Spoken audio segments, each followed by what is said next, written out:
2026 é ano de testes para a reforma tributária sobre o consumo em meio aos ajustes.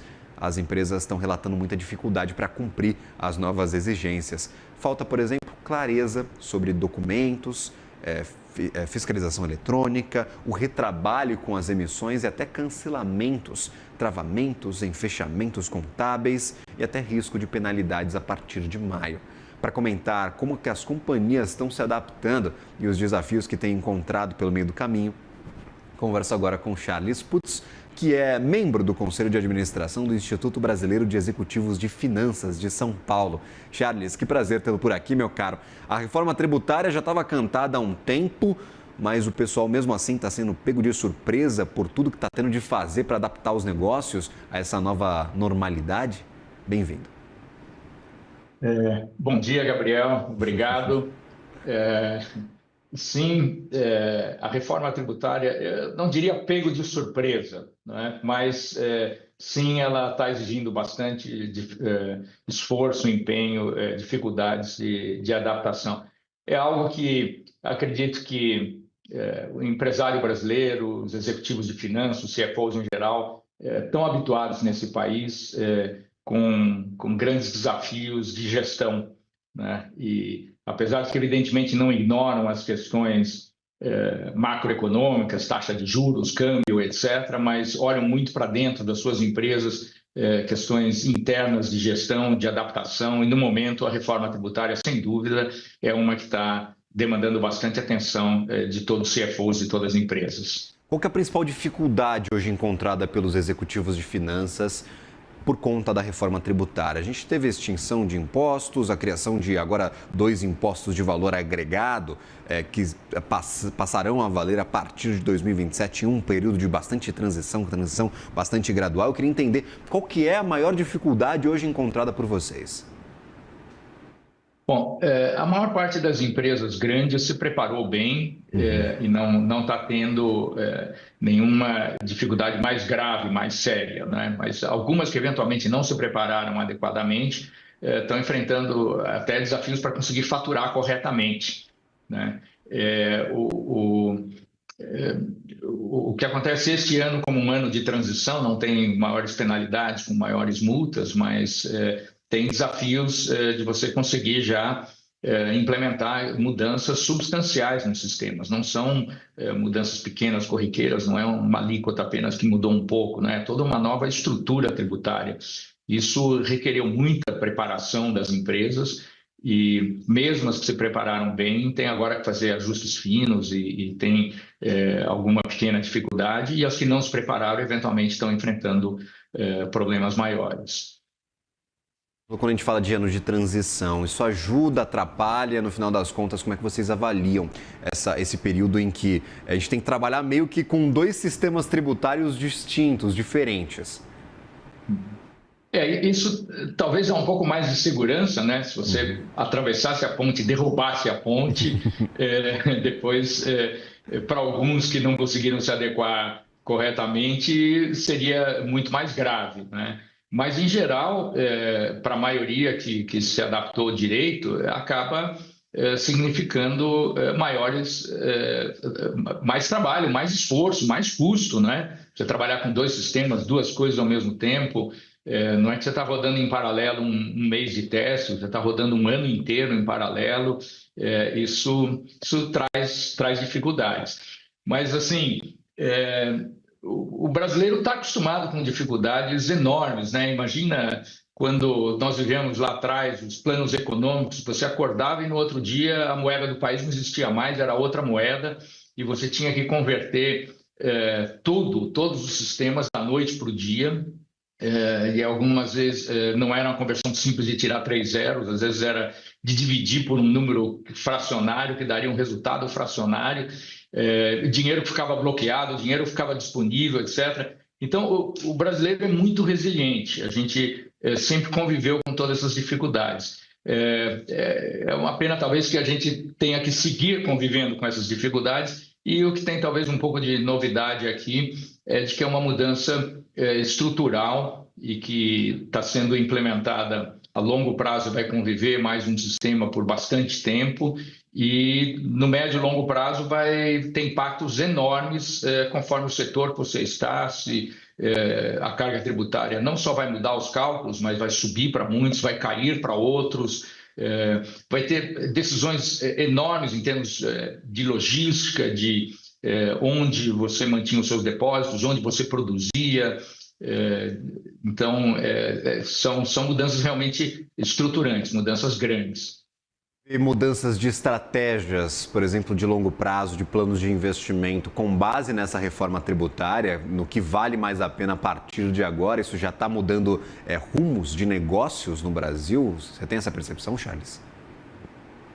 Dependendo do setor, sim. Inclusive, setor, por exemplo, como galpões industriais, galpões para depósitos e tal, isso já está começando até a afetar alguns preços, a demanda e oferta. Então, alguns setores vão ser muito impactados. Outros menos, varia bastante. Todos já estão olhando agora para frente, para o futuro, tomando suas decisões, que, aliás, são decisões difíceis quando envolvem desembolsos de caixa, quando envolvem investimentos, porque a taxa de juros, apesar de termos a previsão de que ela vai baixar, ela continua extremamente alta, o que dificulta decisões de investimento, decisões que envolvam tirar dinheiro do bolso, às vezes pegando emprestado no mercado, com essas taxas de juros altíssimas, para investir em algo que sem garantia de que vai ter um retorno compatível com o custo do dinheiro. Justamente eu queria até repercutir contigo a fala do presidente Gabriel Galípolo do começo desta semana, e hoje ele reforçou o adjetivo para esse movimento de queda de juros. Ele falou de calibragem, ou seja, a gente está em 15, a gente pode cair para 12, 12,5, 12,25. Já ajuda, mas ainda é juro altíssimo.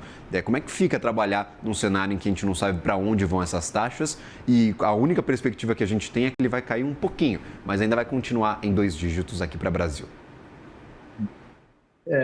Pois é, isso para as empresas que estão alavancadas e que estão com uma estrutura de capital inadequada, isso é mortal, né?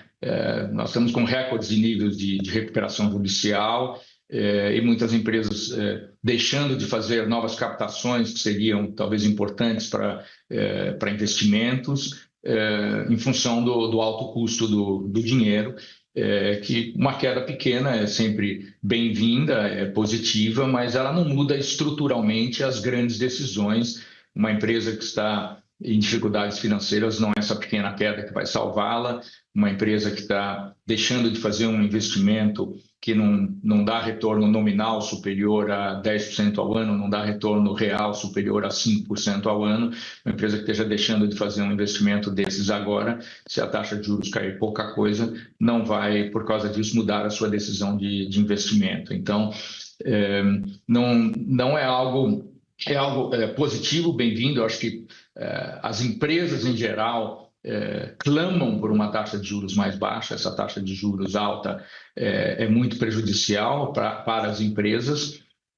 Então, uma redução é bem-vinda, mas é também preocupante, né, que seja uma redução, e como foi dito, calibragem, né, porque justamente tem que ser uma redução bem equilibrada, com, por outro lado, a taxa de inflação, e que é impactada pelos gastos do governo, ano de eleições. Então, tem muitas variáveis, muitos desafios aí pela frente. Pode aprender, talvez, destes últimos 6 anos. Vou colocar 6 anos, que eu quero pegar 2020 neste balaio, Charles.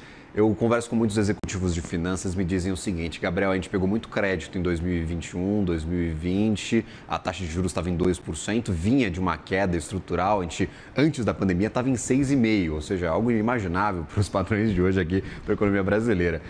O que a gente pode aprender do que aconteceu nestes últimos 6 anos? Porque as empresas se endividaram demais e quando essa dívida atrelada ao CDI disparou, tiveram um custo de capital proporcionalmente mais alto. E aí, a operação, o EBITDA estava até no positivo, estava crescendo, estava dando resultado, mas o custo financeiro era tão alto que a empresa ficava no negativo. O que a gente consegue aprender, Charles, destes últimos 6 anos na gestão financeira de dívida? Eu acho que a sua colocação foi ótima. Realmente, A gente chegou a ver, nesse período que você está se referindo, não só taxas de juros em níveis historicamente baixos no Brasil, mas no mundo. Tinha países em que a taxa de juros, vários estava negativa, abaixo da inflação, e alguns países, como Suíça, por exemplo, chegou a ficar a taxa de juros negativa em termos nominais. Você aplicava 100 num título do governo para receber no ano que vem 99,5. Teve até um caso que eu tomei conhecimento de alguém que deliberadamente na Suíça pagou impostos a mais para ficar com crédito de impostos. Ele foi multado porque o fisco percebeu isso como uma maneira de aplicar em título do Tesouro Suíço a taxa zero, e a taxa naquele momento era negativa. Quer dizer, são situações praticamente hilárias, eram impensáveis no passado e chegou a acontecer há alguns anos. Então, isso levou realmente muitos a se animarem e aproveitarem esse crédito barato. E os que tomaram esse crédito barato, eventualmente a taxa de juros fixos, fizeram um excelente negócio. Os que tomaram isso por curto prazo e já quitaram também, fizeram um negócio muito bom. Agora, muitos tomaram decisões de investimento de prazo mais longo, captaram esses recursos por prazo mais longo a taxas flutuantes, a CDI, por exemplo.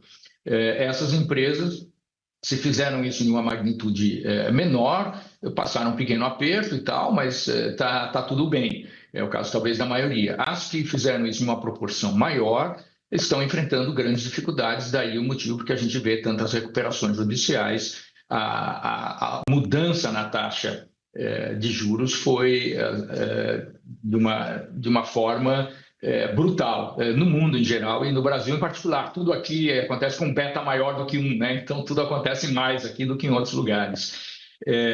Eu acho que a lição aprendida aí justamente que a gente não pode se basear somente no momento, no curto prazo, no que está acontecendo, para tomar decisões de longo prazo, né? Igualmente agora, com a taxa de juros muito alta, tem certos investimentos que mesmo com a taxa de juros alta, talvez não devam deixar de ser feitos, porque senão daqui 5, 10 anos, se você não tiver feito hoje, você não vai estar em condições adequadas de concorrer no mercado. Então, não se pode olhar apenas o curto prazo para tomar decisões de longo prazo. Acho que essa, basicamente, é a lição. Obrigado por nos ajudar a entender essas dificuldades com a atualização da reforma tributária. Uma dorzinha de cabeça aí para os executivos de finanças neste 2026. Lhe desejo um ótimo ano, meu caro, um bom trabalho, uma ótima quarta-feira também. Até uma próxima. Muito obrigado, Gabriel. Até uma próxima. Valeu, bom dia.